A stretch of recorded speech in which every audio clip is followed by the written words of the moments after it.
Hello friends, कैसे हैं आप? आइए, आपका हमारे यूट्यूब चैनल तेजा क्लासेस पर स्वागत है। फ्रेंड्स, आज की क्लास में हम समझेंगे भारतीय संविधान पार्ट 4। इससे पहले भारतीय संविधान के पार्ट 1, पार्ट 2, पार्ट 3 हमने पढ़ा। आज हम पढ़ेंगे भारतीय संविधान का पार्ट 4। आइए स्टार्ट करते हैं। अंतरिम संसद 26 जनवरी 1950 को संविधान सभा का अंतरिम संसद के रूप में गठन हुआ, जिसने 17 अप्रैल 1952 तक काम किया। अर्थात अंतरिम संसद का कार्यकाल 26 जनवरी 1950 से 17 अप्रैल 1952 तक रहा। 17 अप्रैल 1952 को भारत की प्रथम निर्वाचित संसद का गठन हुआ। 17 अप्रैल 1952 को भारत की प्रथम निर्वाचित संसद का गठन हुआ। स्वतंत्रता के पश्चात अंतरिम मंत्रिमंडल लॉर्ड माउंटबेटन अध्यक्ष 15/8/1947 से 21/6/1948 तक। उसके बाद चक्रवर्ती राजगोपालाचारी जो अध्यक्ष बने 21/6/1948 से 26/1/1950 तक। पंडित जवाहरलाल नेहरू प्रधानमंत्री, विदेश मंत्री, कॉमनवेल्थ संबंध तथा वैज्ञानिक शोध। सरदार वल्लभ भाई पटेल गृह, सूचना एवं प्रसारण मंत्री। डॉक्टर भीमराव अंबेडकर विधि मंत्री। सरदार बलदेव सिंह रक्षा मंत्री। डॉक्टर राजेंद्र प्रसाद खाद्य तथा कृषि मंत्री। मौलाना अबुल कलाम आजाद शिक्षा मंत्री। डॉक्टर जॉन मथाई रेलवे एवं परिवहन। बाबू जगजीवन राम श्रम मंत्री। CH बाबा वाणिज्य मंत्री।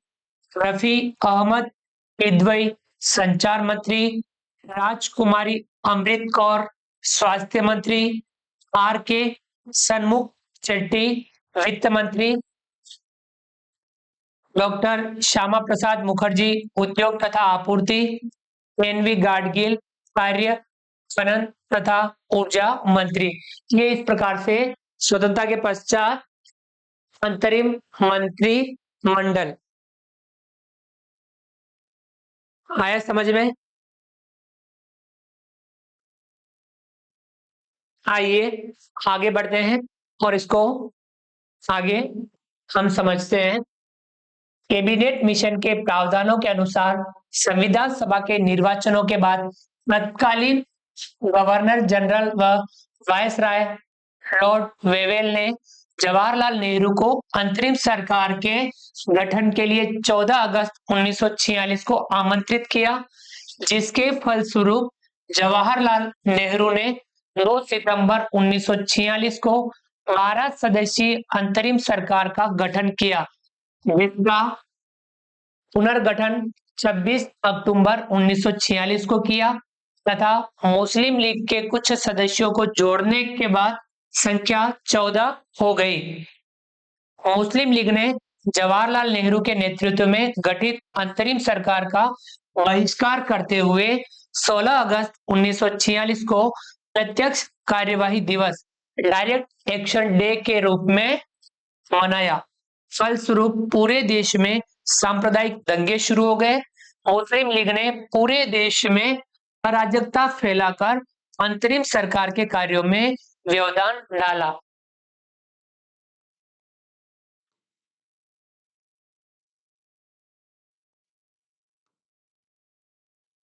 अंतरिम सरकार में शामिल होने के बावजूद मुस्लिम लीग ने संविधान सभा में शामिल होने से इनकार कर दिया, लेकिन जब मुस्लिम लीग की अनुपस्थिति में ही 11 दिसंबर 1946 की डॉक्टर राजेंद्र प्रसाद की अध्यक्षता में संविधान सभा ने कार्य करना प्रारंभ कर दिया, तो मुस्लिम लीग ने इस संविधान सभा का विरोध किया और पृथक पाकिस्तान की मांग को और प्रखर रूप से तेज कर दिया। आपको इस बात को नोट रखना है कि प्रारंभ में अंतरिम सरकार में मुस्लिम लीग के सदस्य शामिल नहीं थे परंतु 26 अक्टूबर 1946 को मुस्लिम लीग अंतरिम सरकार में सम्मिलित हो गई। तथा मंत्रिपरिषद से 3 सदस्य हटाए तथा मुस्लिम लीग के 5 सदस्य जोड़े गए। अंततः अंतरिम सरकार की सदस्य संख्या 14 हो गई। 3 हटाए 5 जोड़े तो कितने हो गई सदस्य संख्या? 14 हो गई। संविधान सभा के सत्र या अधिवेशन। सत्र, समय और उनका कार्य। प्रथम सत्र 9 से 23 सितंबर 1946, उद्देश्य प्रस्ताव प्रस्तुत। द्वितीय सत्र 20 से 25 जनवरी 1947, उद्देश्य प्रस्ताव पास व समितियों का गठन। प्रति सत्र 28 अप्रैल से 2 मई 1947, समितियों द्वारा प्रतिवेदन। चौथा सत्र 14 से 31 अप्रैल 1947, राष्ट्रीय ध्वज को अपनाया 22 जुलाई 1947। पांचवा सत्र 14 से 30 अगस्त 1947, संविधान सभा एक संप्रभु निकाय बन गई। छठा सत्र 27 जनवरी 1948, प्रारूप समिति द्वारा संविधान का प्रारूप प्रस्तुत। सातवां सत्र 4 नवंबर 1948 से 8 जनवरी 1949, संविधान का प्रथम वाचन यानी पठन। आठवां सत्र 16 मई से 16 जनवरी 1949, राष्ट्रमंडल की सदस्यता ग्रहण की मई 1949 में। नौवां सत्र 30 जुलाई से 18 सितंबर 1949, संविधान का हिंदी में अनुवाद का प्रस्ताव।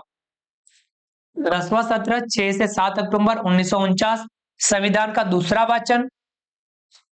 11वां सत्र 14 से 26 नवंबर 1949, संविधान का तीसरा वाचन एवं संविधान की अंगीकृत किया जाना।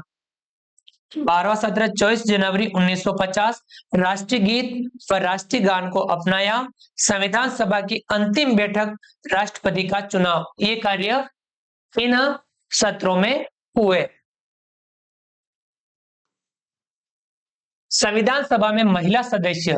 अब संविधान सभा में महिला सदस्य कौन कौन? देखिए, सरोजिनी नायडू, सुचेता कृपलानी, राजकुमारी अमृत कौर, मालती चौधरी, रक्षायनी वेलायुधन, पूर्णिमा बनर्जी, बेगम अजाज रसूल, एनी मस्करीन, दुर्गाबाई देशमुख, विजयलक्ष्मी पंडित, अम्मू स्वामीनाथन, लीला राय, कमला चौधरी, हंसा मेहता, रेणुका राय। तो ये संविधान सभा में महिला सदस्य थी। संविधान के गौरवपूर्ण मूल्यों को संविधान की प्रस्तावना में रखा गया। 1976 में 42वें संविधान संशोधन द्वारा यथा संशोधित इस उद्देशिका या प्रस्तावना में संविधान के ध्येय और उसके उद्देश्यों का संक्षेप में वर्णन है। उद्देशिका।